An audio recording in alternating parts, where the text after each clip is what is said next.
Hello indie game fans, I think you're in for a treat in this video with a nice variety of upcoming games to look forward to, with our usual lot of games seeking funding, so do support those if interested. Let's begin with Teenage Mutant Ninja Turtles Shredder's Revenge Master Splinter, the review of the addition of the Ninja Master to this fantastic pixel art beat-em-up title.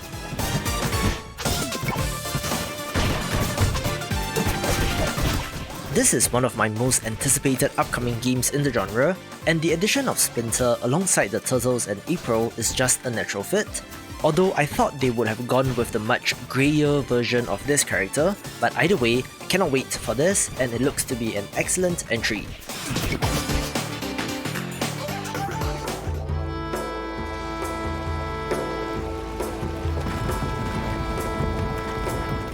There seems to be a number of upcoming titles that have you building on the backs of giant animals, case in point being World Turtles, a good-looking city builder strategy title that has you gathering resources and expanding your settlement, all while on a giant turtle floating through space.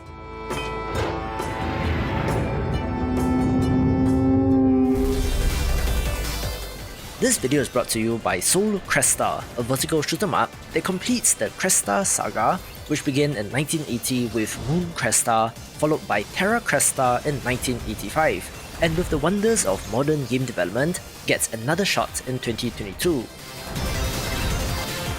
The main gimmick of this series and games is the free-form docking and shooting system, where you're actually controlling 3 smaller ships which can be docked together into a more powerful form, or can be kept separate and in formation for a variety of different attack options. The chiptune soundtrack is composed by the legendary Yuzo Koshiro, with a bunch of replay elements for fans of the genre, including a high-score caravan mode, online leaderboards and achievements, making this one for shoot-em-up fans. Most interestingly, this is being made by PlatinumGames, developers of must-plays like Vanquish, Bayonetta and Nier Automata, among many other fantastic titles, so it's wonderful to see them carrying on the long legacy of Japanese shoot-em-ups.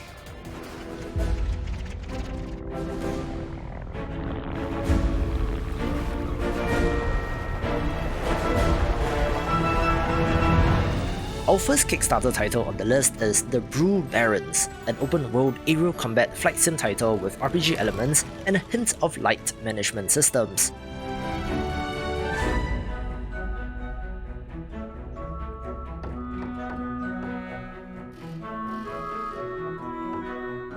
You are running your own brewery and have a seaplane, having to explore, gather ingredients, craft brews, sell for profit, and upgrade your plane, all while battling against the Sky Pirates who are attempting to control the industry.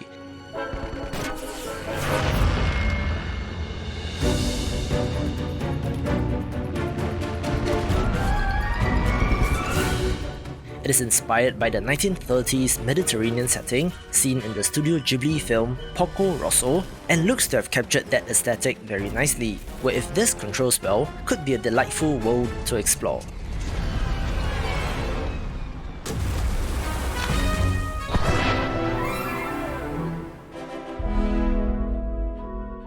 I do like the mixture of gameplay elements in this, despite not really being a flight sim person myself, so do check out the campaign page and support if interested.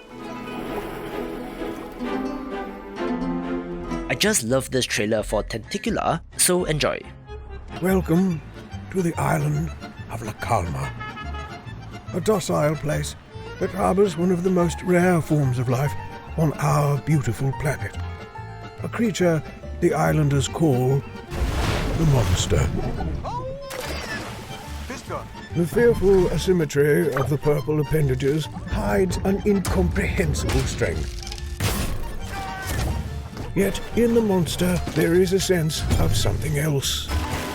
Pleasure in the joy of glorious physics. Not all here fear the monster. Many have befriended the creature. Friendship, it seems, is possible even between the most unlikely of organisms. Perhaps we deem things monstrous because they remind us of the monstrous parts of ourselves. This tentacular island shows us how much common ground all living things share. We all seek a greater understanding of our world and of where we come from.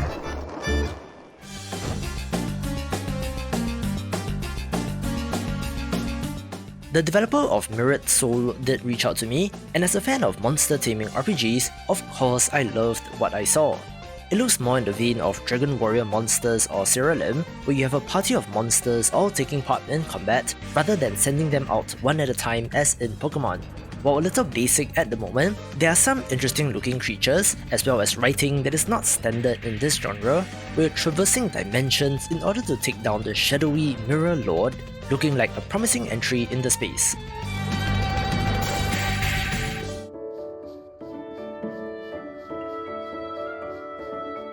I just love the description of the 3D platformer Mail Time, which is, I quote, a cozy cottagecore light platformer adventure, so of course I had to give it a shout out since it's currently on Kickstarter.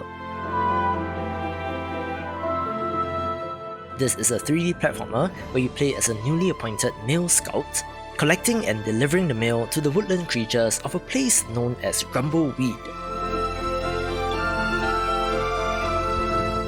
It looks so very pleasant with decent 3D platforming as well, so for more chill vibes, do check out the campaign page.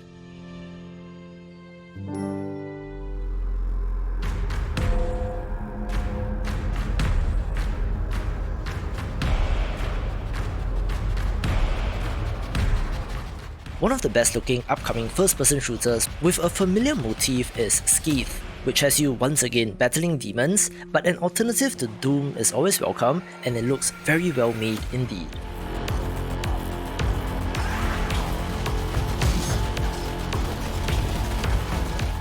I'm actually not sure if this developer qualifies as indie per se, but this looks great, where interestingly, it has quite an interesting structure.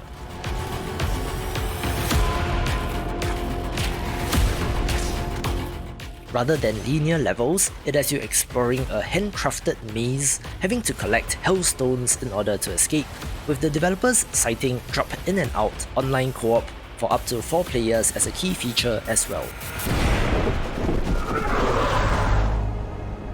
This is Arrakis, a world of sand and death, brimming with terrible dangers, only matched by the resources and secrets it holds.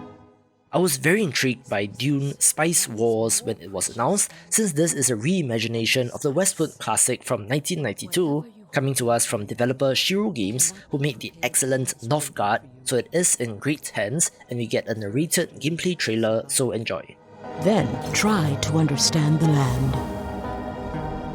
Rally local villages or force them into submission. Use them as outposts to develop your infrastructure.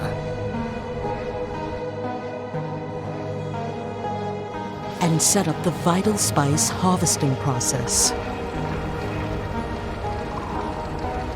Then build a solid foothold to start your conquest. You will have to fight to defend what you have and take what you need. Or rely on your cunning to achieve your goals through the arts of subterfuge, politics, or diplomacy. Arrakis is mine. But no matter who you conquer, manipulate, or destroy, you will never truly control Dune.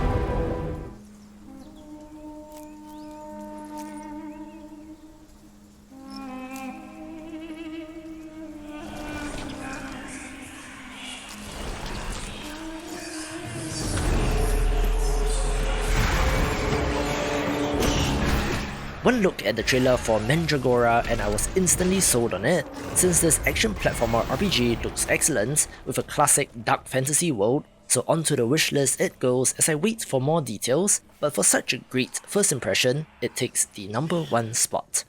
For more action platformers, watch these videos and I will see you after the jump.